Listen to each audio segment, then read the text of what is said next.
L'adolescence. Michel Emanueli. Chapitre 1er. Adolescence et société. On a peu parlé de l'adolescence durant des siècles. On en parle tout au contraire beaucoup aujourd'hui. Peut-on en déduire pour autant qu'il s'agit non d'une réalité, mais d'un concept ignoré des sociétés primitives et même des sociétés occidentales, jusqu'à une époque récente? Un ouvrage fort bien documenté s'intitule de manière provocatrice « L'adolescence n'existe pas », afin de remettre en question la conception actuelle jugée trop convenue. Il s'appuie sur les travaux d'anthropologues et d'historiens pour montrer que la notion d'adolescence, telle qu'on la connaît aujourd'hui, est une création sociale née au XIXe siècle, en lien avec l'évolution des rapports démographiques entre les générations.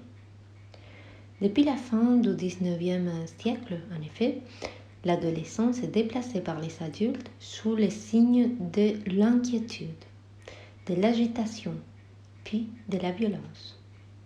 Stanley Hall publie aux États-Unis en 1904 le premier livre de psychologie de l'adolescent, qui constitue une somme importante. Sa conception du développement reste cependant marquée par les idées du XIXe siècle et s'inspire de la théorie de l'évolution. Il donne une grande place au biologique, tout en reprenant les concepts romantiques d'une adolescence tumultueuse, en proie au stress et au conflit, où domine enthousiasme, fougue, mais aussi instabilité. À ce titre, elle répète selon Stanley Hall la période de tumulte qui dans l'histoire de l'humanité aurait précédé l'apparition de la civilisation. Ce point de vue marquera longtemps la psychologie américaine. Il est cependant mis en doute par les tenants de l'anthropologie culturelle qui mettent en évidence, par l'étude d'autres sociétés, la relativité de cette description et le rôle fondamental joué par la culture. 1. Perspective anthropologique. L'anthropologie culturelle se base sur des enquêtes de terrain menées dans la société, dont l'organisation sociale et la culture diffèrent, afin de discerner par exemple la part de construction de l'esprit par rapport à la réalité des faits biologiques. C'est ainsi que Margaret Mead étudie l'éducation dans l'île Samoa, puis en Nouvelle-Guinée, société alors protégée d'influence occidentale. L'étude du déroulement de l'adolescence de jeunes filles dans l'île Samoa se présente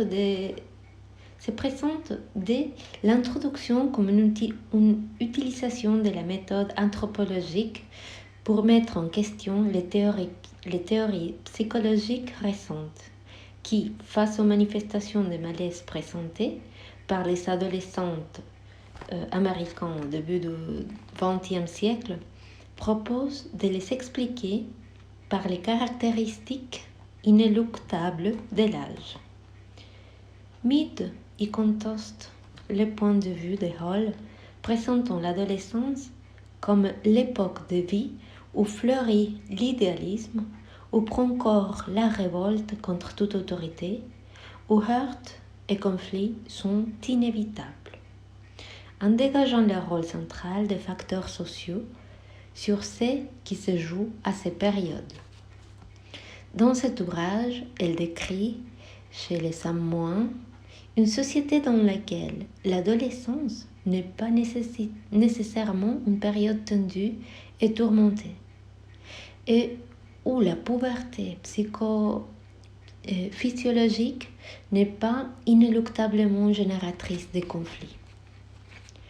Socialement, de proposeront réflexions éclairant les méthodes éducatives américaines Elle compare les deux civilisations et explique les conflits et la malaise présentés par les adolescents américains après 1918 par une évolution sociale qui les plonge à divers niveaux dans la contradiction. La tension, les contraintes sont dans notre civilisation même. Elles ne sont pas la conséquence des transformations physiques qui subissent les enfants. Les choix qui s'imposent à la jeunesse américaine et qui placent cette génération dans une position de rupture par rapport à la génération précédente, les contre-indications portées par une société qui ne s'accorde plus comme dans les sociétés primitives sur un unique modèle de vie, la pression économique et sociale et la rigidité de la morale sexuelle expliquent à ses yeux les difficultés psychiques des adolescents américains au début du XXe siècle. Ces travaux, auxquels s'ajoutent des apports divers et parfois contradictoires de Malinowski, Royheim, Bitson, Maurice Godelli et plus récemment, ont effectivement mis en évidence le rôle que joue la société dans la manière dont les adolescents abordent cette période, dans la durée variable qu'on accorde à celle-ci et montre la diversité des moyens avec lesquels les sociétés marquent cette transition essentielle entre deux périodes de vie, l'une asexuée, selon la société traditionnelle, et l'autre marquée par les accès au monde sexuel. La durée de la phase de transition, l'adolescence, varie selon les cultures et répond à une période de subordination prolongée créée pour favoriser les exigences de la classe d'âge dominante, les adultes. À l'image de ce que l'on observe dans de nombreuses sociétés animales. Dans la plupart d'entre elles, en effet, il faut trouver des aménagements pour gérer les jeunes du groupe à partir du moment crucial de la puberté, l'accès de ces dernières aux capacités de reproduction entraîne des réponses variables ayant de l'intégration avec maintien d'une dépendance hiérarchique à l'exclusion des jeunes.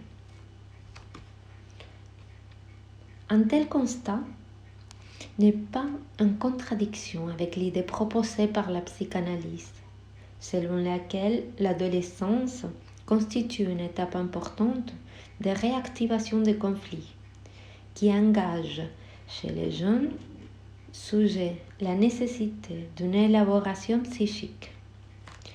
Mais les sociétés traditionnelles ont, dans la majorité des cas, mis en place des rites pour marquer symboliquement le passage de l'enfance à l'âge adulte. Ces rites d'initiation introduisent les adolescents à la société des adultes, sur un mode contrôlé par ces derniers. Ils encadrent les phénomènes d'adolescence, en particulier dans les aspects liés au sexuel et à la perte. Ces faisant, il soutient le travail psychique individuel en servant de cadre d'expression socialisée aux conflits inhérents à cette période de transition entre le monde de l'enfance et le monde adulte. Il s'offre par le jeu de la symbolisation des aménagements psychiques à l'angoisse de castration qu'entraîne l'accès à la maturité sexuelle et à la problématique de séparation.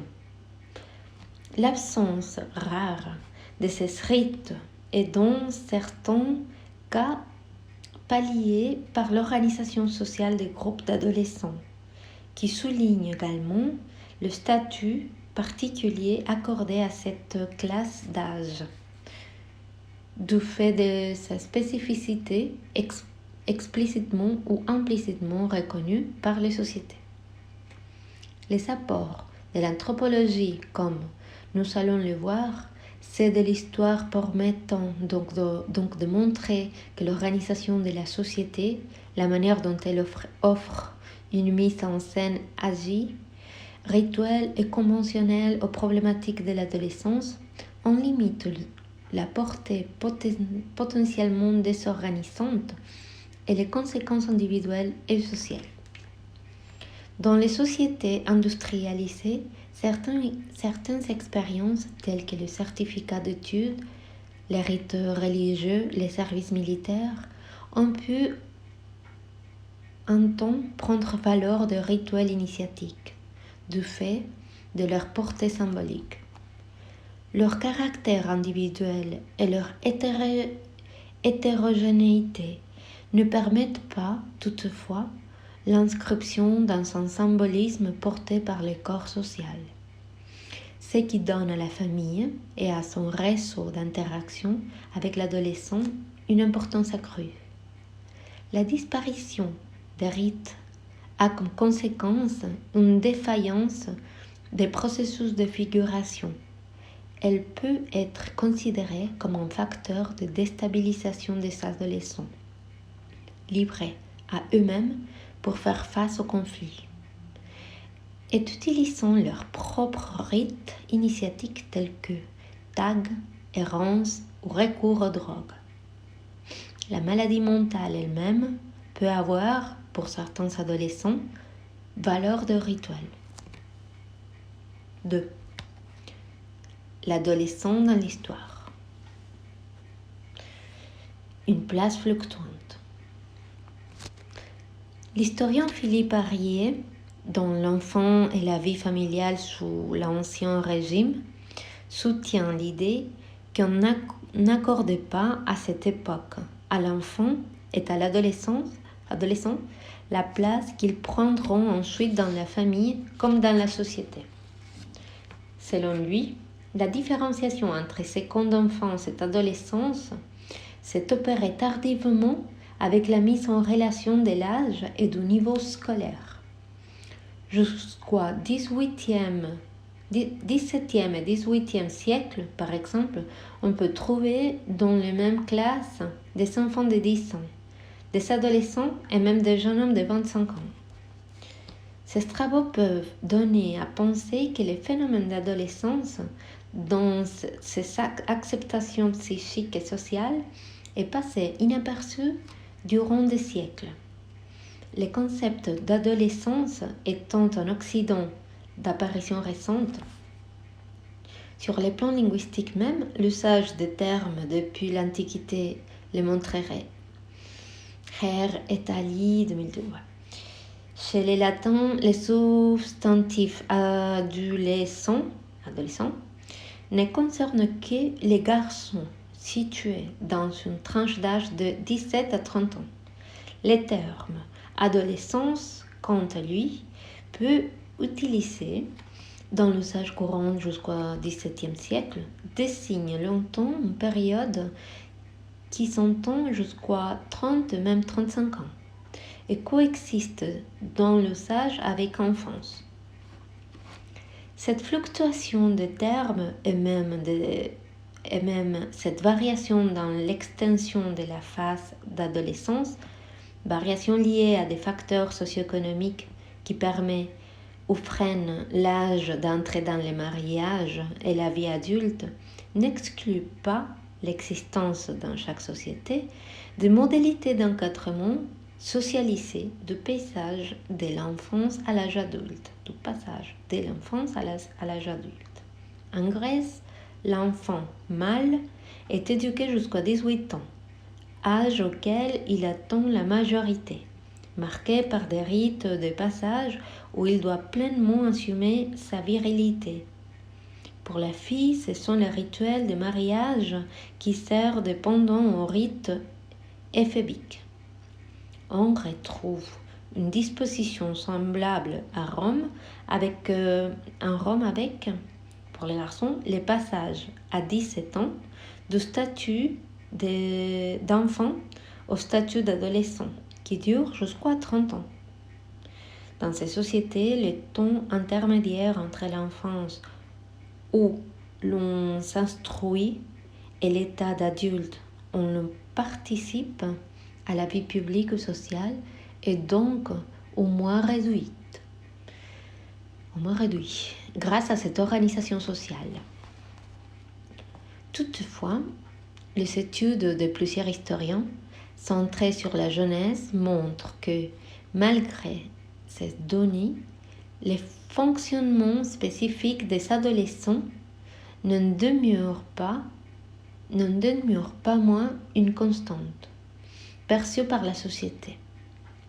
Sur le plan de l'individu, l'étude autobiographie du XVIIe siècle fait apparaître l'adolescence comme un moment de crise et de rupture, en particulier dans le rapport à la famille.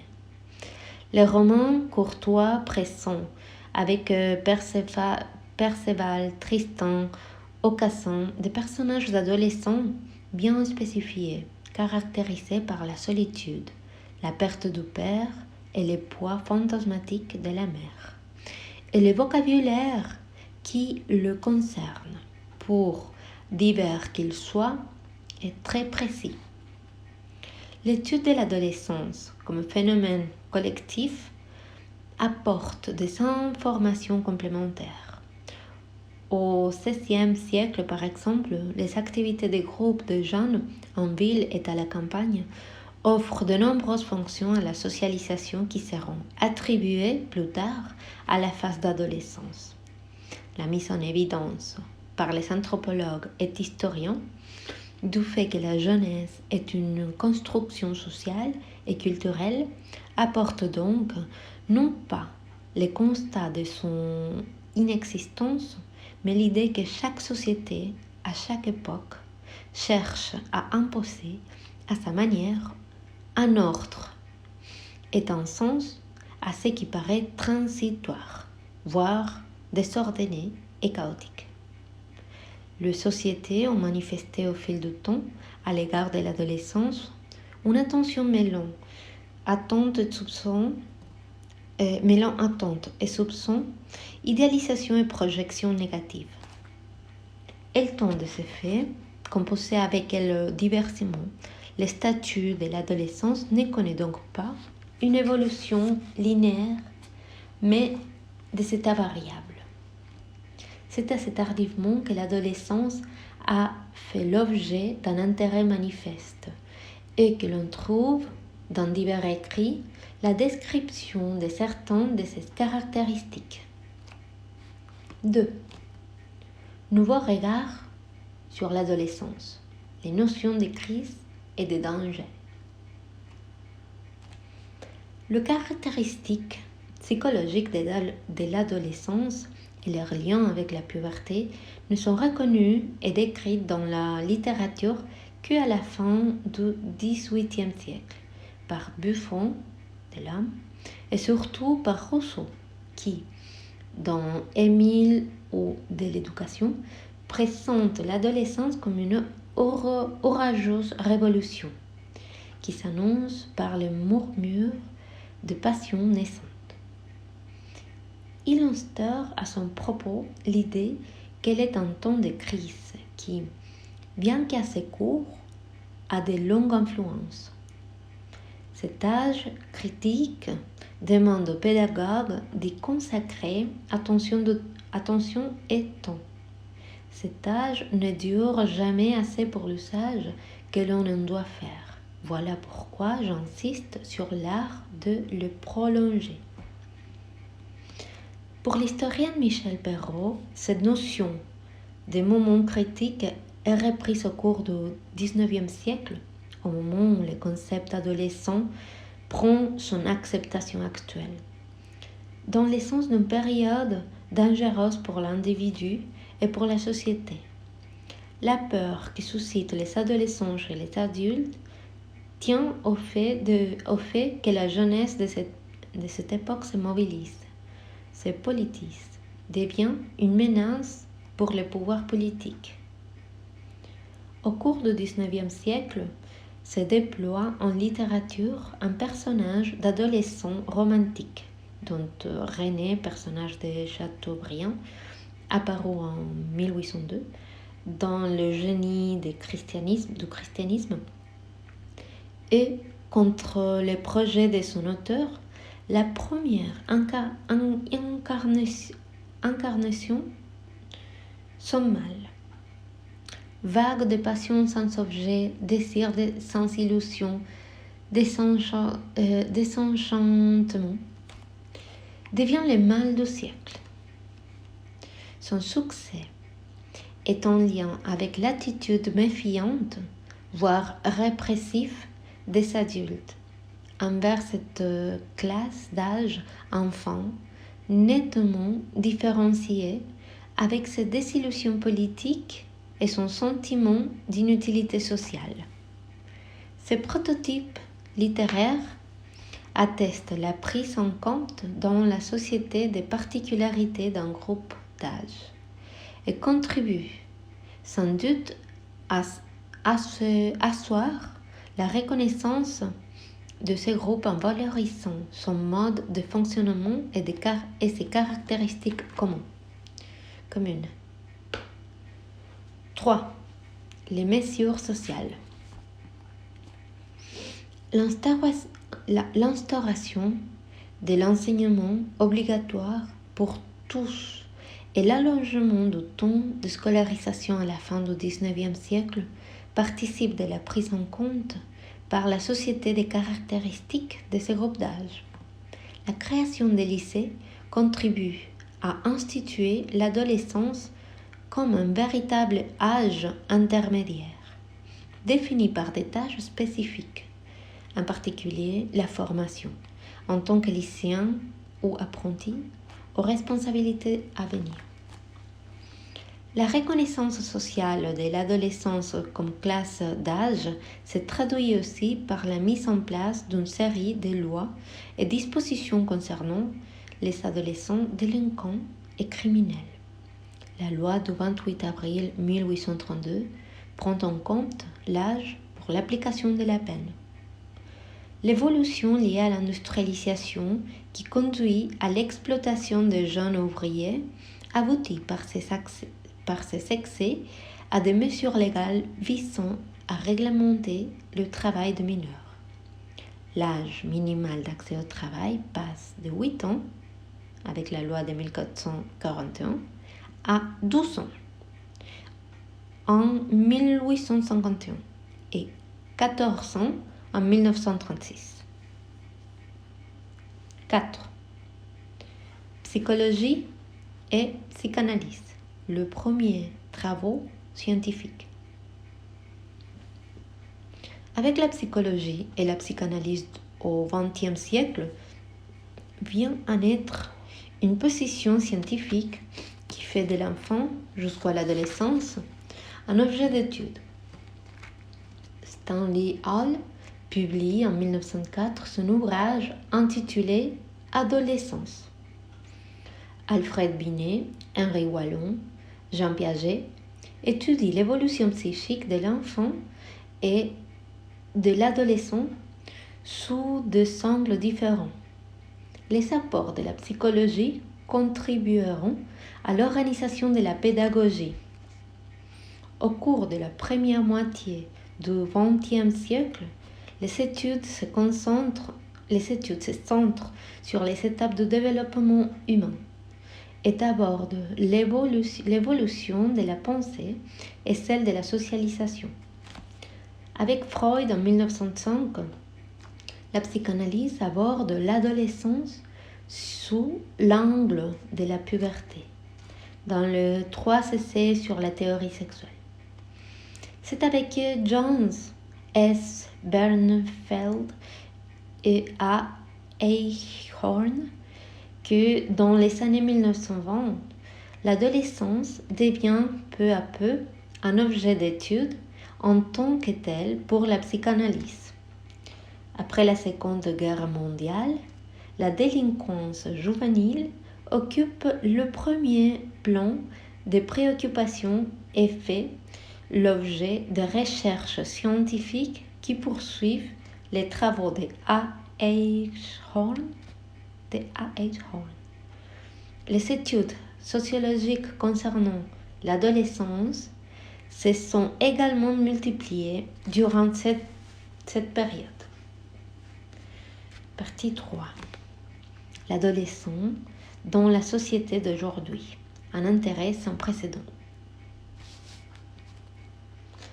L'intérêt porté à l'adolescence n'a jamais été aussi grand qu'à l'heure actuelle, et les discours sur ce sujet aussi contradictoires. Enquêtes, articles, analyses sociologiques, études de marché contribuent à en donner de représentations fragmentaires, confuses, peu propices à la compréhension d'une réalité elle-même fort complexe. Le regard porté sur les adolescents aujourd'hui est marqué par le contraste à l'excès, en positif comme en négatif. Le média relaie le regard des adultes qui sacralisent la jeunesse, porteuse de tous les fantasmes de réussite et de bonheur. Objet de convoitise pour la génération de 1968, celle des parents qui se refusent à vieillir. Le mouvement original amorcé au milieu du XXe siècle dans les sociétés occidentales consiste en un renversement de perspective qui attribue à l'adolescent une place de modèle non seulement pour les enfants mais aussi pour les adultes. La communauté des adultes se sentant incapable de proposer à elle-même des modèles tenant compte des changements incessants imposés par les avancées technologiques et les évolutions sociales et économiques. Mais les médias contribuent également à transmettre un regard négatif, dénoncé, par exemple par les rapporteurs de la commission Jeunes et Politique Publique. Cette dernière souligne les caractérisations contradictoires des jeunes, considérés tour à tour comme conservateurs, parce qu'ils ne se disent plus hostiles à la famille, insociables du fait des développements des sensibilités, enthousiastes et généreux, l'effet Coupe du Monde ou le développement du bénévolat humanitaire, ou égoïstes, fascinés par le start-up et le stock options. Il s'attire aussi l'attention sur les glissements récents qui amènent à attribuer aux jeunes des difficultés liées à des réalités sociales, telles que le chômage et la précarité, en les généralisant à l'ensemble de cette classe d'âge. 10 ans plus tard, selon un sondage publié le 23 novembre 2011, 63% de Français voient encore les jeunes comme égoïstes et 53% comme paresseux. Le rapport publié en 2015 d'une enquête menée à l'initiative du ministre de la Jeunesse et des Sports souligne pourtant que ces représentations sont difficilement conciliables avec les nombreuses enquêtes et recherches en sciences sociales qui témoignent de l'attachement des jeunes aux valeurs démocratiques et républicaines et qui réfutent l'image d'une jeunesse massivement désengagée de la cité, un retrait ou passif. Les adolescents font aussi l'objet de l'attention des pouvoirs publics, qui ont ordonné plusieurs enquêtes et rapports sur leur santé, leur sexualité, leur comportement et leurs préoccupations, les données concernant leur entrée dans la vie adulte. On cherche ainsi à comprendre des phénomènes qui troublent l'ordre public, violence et délinquance, ou mettent en danger cette fraction de la population, accidents, suicides, toxicomanie. est à mieux apprendre la situation sociale et économique qui la concerne.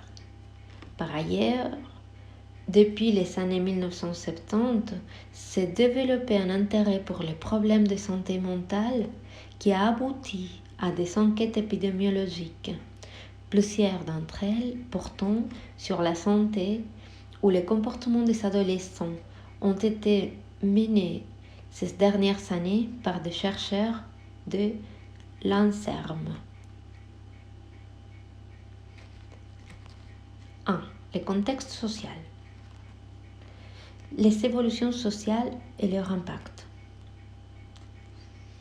Les changements sociaux et économiques qu'a connus la société occidentale au cours du XXe siècle ont eu des conséquences qui se répercutent au siècle suivant sur la place et le rôle des adultes, sur les relations qu'ils entraînent avec les adolescents et sur la place qu'occupent les adolescents eux-mêmes au sein de la famille et de la société. La famille s'est modifiée sur plusieurs points. Si l'on compare les chiffres révélés entre 1980 et 1997, pour la France, qui se situe dans la moyenne européenne, les indices démographiques reflètent un bouleversement qui affecte tous les pays occidentaux. Baisse du taux de nuptialité, les taux de fécondité, augmentation de couples non mariés, des naissances naturelles, du taux de divorce, le tout sur le fond d'un allongement spectaculaire de l'espérance de vie. Le XXe et le XXIe siècle ont aussi vu se généraliser l'accès des femmes au travail. Si l'on considère la tranche d'âge la plus active, celle de 25 à 49 ans, leur taux d'activité est passé de 40% au début des années 1960 à 68% en 1983 et à atteindre 84% en 1912. Le taux de divorce est passé de 5% en 1971 à 16% en 1993. Si bien qu'en 1994, un adolescent de 16 ou 18 ans sur 4 ne vivait pas avec ses deux parents. Cette tendance ne cesse de s'accentuer depuis, comme le montre le rapport de 2001 et les chiffres de l'ANSEE datant de 2012. La réalité quotidienne est constituée pour beaucoup par le partage de temps entre des familles recomposées. Enfin, depuis les années 1980, le statut des adultes a considérablement changé au sein de la famille. Du fait du chômage qui touche un grand nombre d'entre eux et sape le fondement de leur autorité. C'est ainsi que certains parents ne font pas le choix de la démission, mais font plutôt les constats amers, douloureux, souvent générateurs d'une forte souffrance de leur perte de crédibilité vis-à-vis de leurs propres enfants. Comme le souligne J.M. Petitclerc, alors chargé de mission pour la prévention de la délinquance, on touche ici à un fait de société dont l'influence sur l'éducation des enfants et des adolescents n'a guère été étudiée. Vivre dans une famille où parfois aucun adulte ne travaille entraîne pour les enfants des défaillances dans l'intégration des contraintes externes et des difficultés dans l'appréhension des rapports de type institutionnel.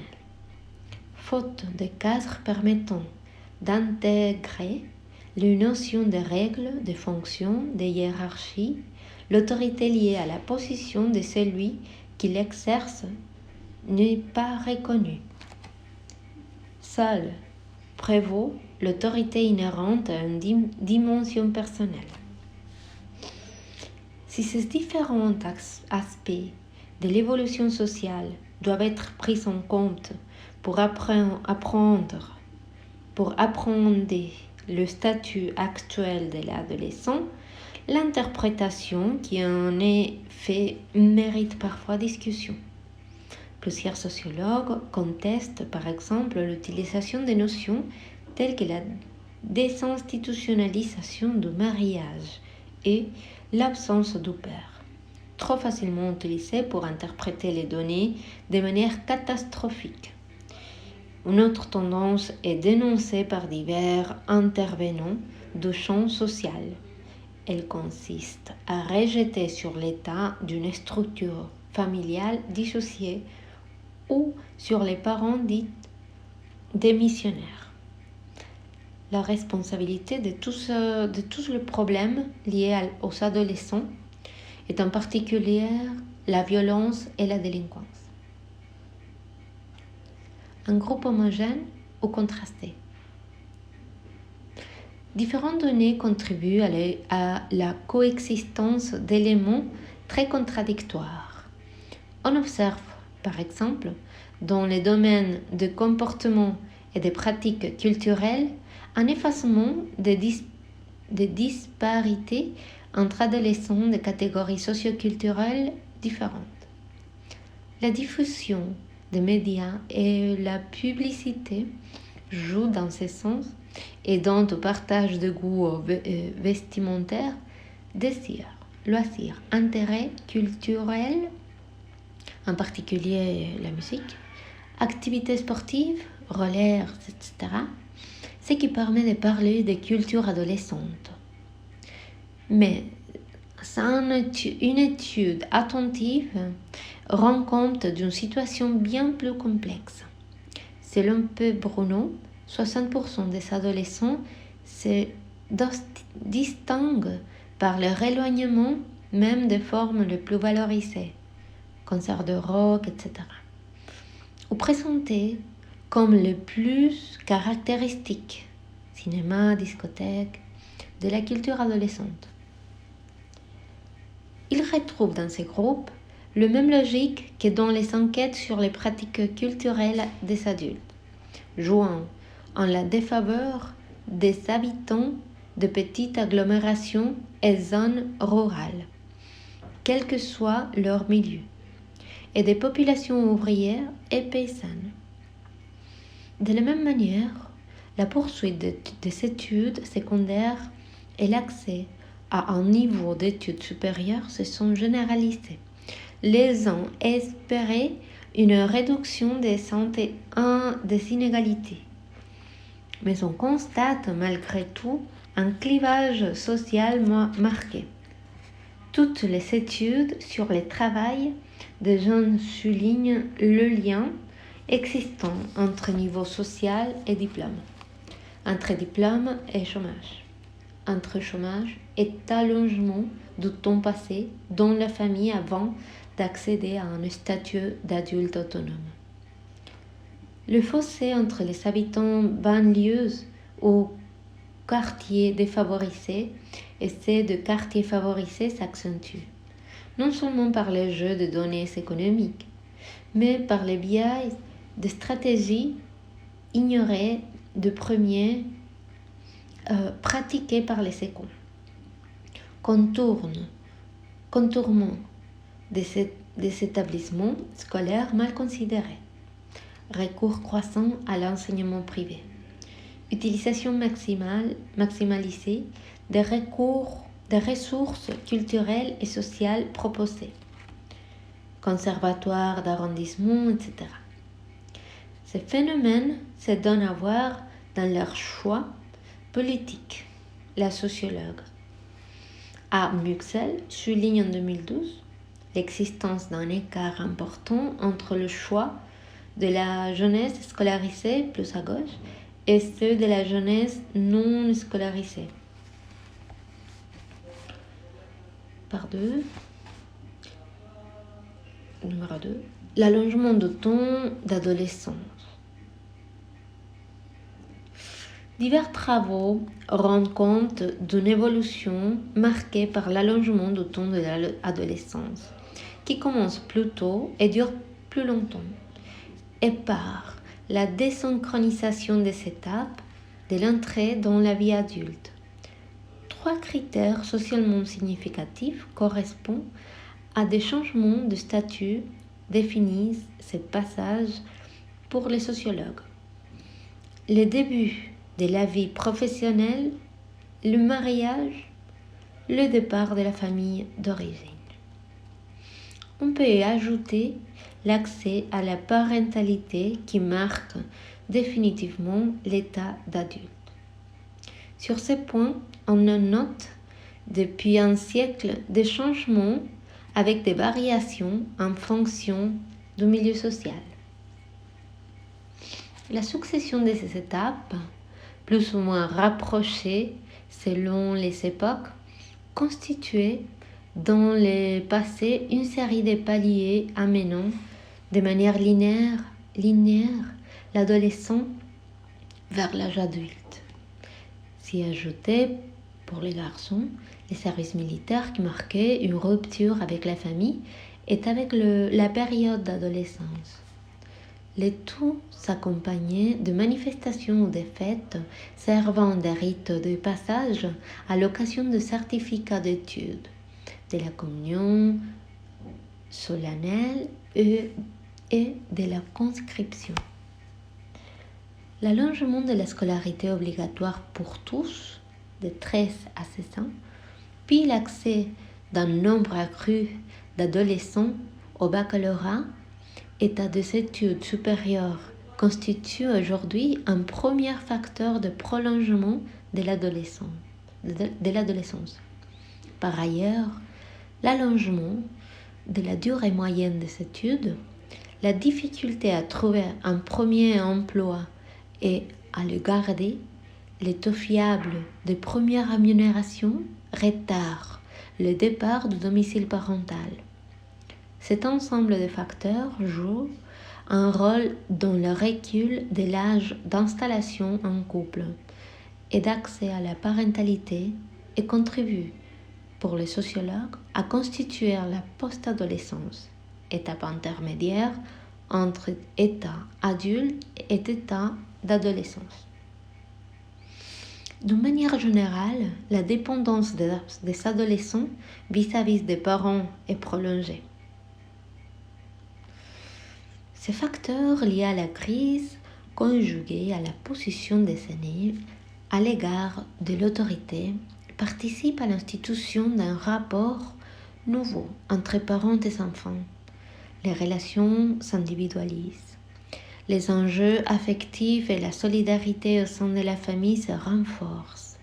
Celle-ci est davantage perçue en fonction de ses possibilités relationnelles que de sa réalité institutionnelle et devient essentiellement un espace de protection.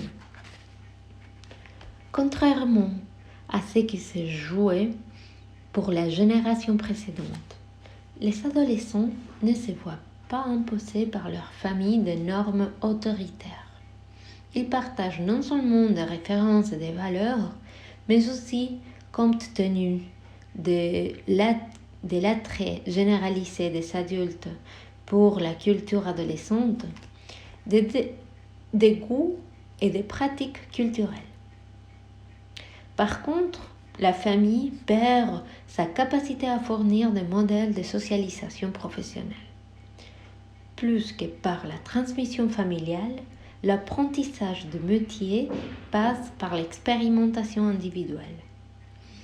Ce sont bien souvent les plus jeunes qui peuvent montrer à leurs aînés comment faire face aux nouvelles logiques de communication et aux apprentissages imposés par l'évolution des techniques et de l'informatique. 3. Adolescence et politique. Dans ces domaines également, les modes de fonctionnement des adolescents et post-adolescents a considérablement changé en près de 40 ans. Si l'on prend pour repère mai 68, qui a marqué la génération précédente. Les mutations sociales et politiques ont influencé leur rapport aux institutions, aux idéologies et aux partis, et leur manière de se positionner face à la politique. Les regards portés sur l'adolescence au fil du temps et les discours qui l'accompagnent suivent ces transformations, donnant à voir, dans les années 1960, une génération en révolte, engagée, voire surpolitisée, puis jugée dépolitisée au cours de la 10e décennie suivante. Le mouvement lycéen et étudiant de 1986 sont interprétés comme la réaction d'une génération morale, suivie depuis des manifestations de jeunesse réaliste et pragmatique, sous la menace d'être sacrifiée. L'enquête Génération quoi, déjà citée, dans laquelle les 2/3 des participants se disent pessimistes quant à leur avenir, traduite en 2013, les sentiments d'être, selon leurs mots, une jeunesse perdue.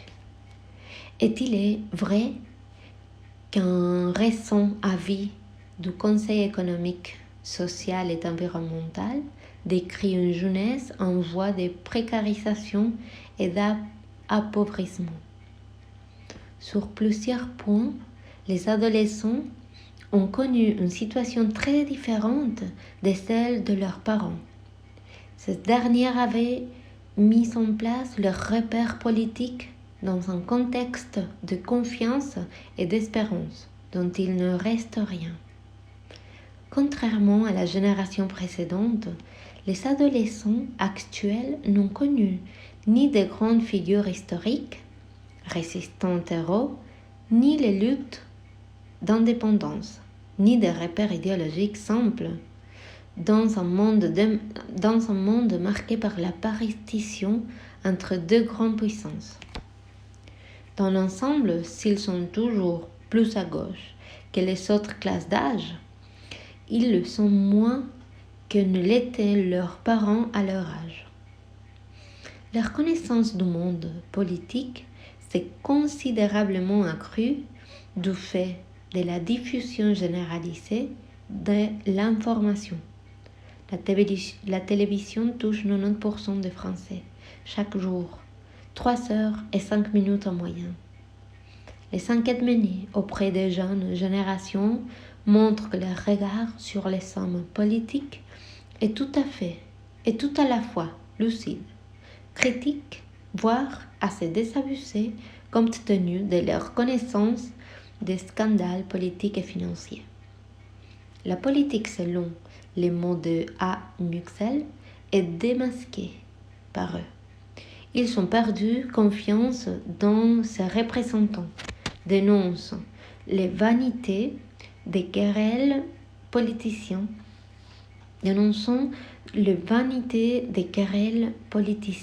sont écœurées par la corruption.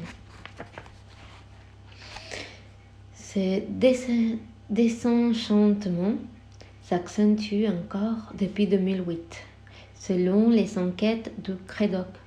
En 2012, seuls 15% des 18 à 29 ans affirmaient avoir confiance dans l'institution gouvernementale, contre 26% des adultes de plus de 30 ans.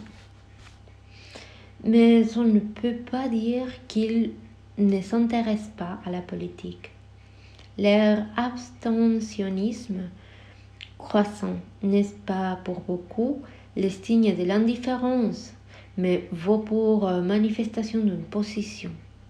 Ils sont surtout concernés par des sujets fondamentaux, écologie, cause humanitaire, plus proches aussi de leurs préoccupations actuelles, comme la lutte contre le racisme, la défense de la liberté d'opinion, la non-sélection à l'école et à l'université. Leur crainte d'être embrigadés dans un système partisan les tient à distance des partis et des syndicats, où leur participation est très faible. Et leurs engagements sont plutôt d'ordre associatif, faisant appel à des valeurs morales ou à la solidarité. Ils peuvent se mobiliser vivement et massivement pour défendre l'intégration sociale des individus ou manifester, comme c'est fou le cas lors des élections présidentielles de 2002, contre le risque d'arrivée de l'extrême droite au pouvoir.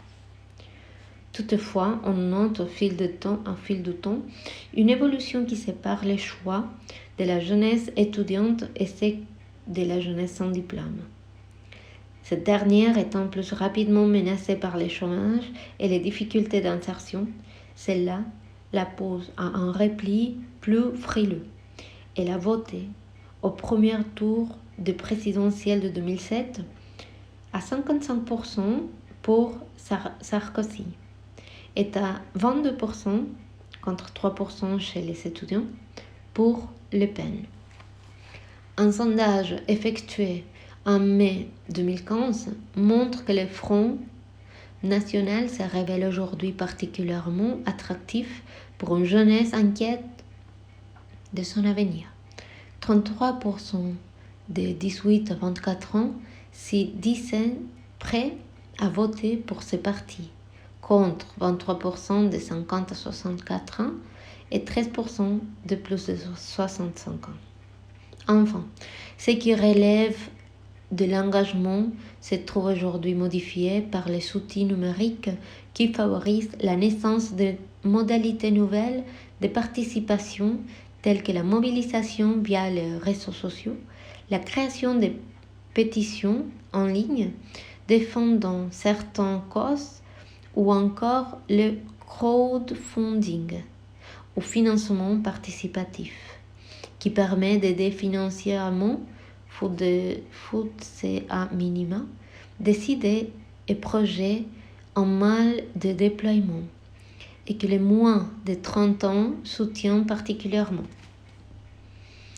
Toutes ces données rendent compte du fait que pour s'insérer dans une société en crise, sur tous les plans, social, économique et politique, les adolescents doivent surmonter des contradictions, voire des paradoxes, et se trouvent souvent eux-mêmes porteurs de ces contradictions.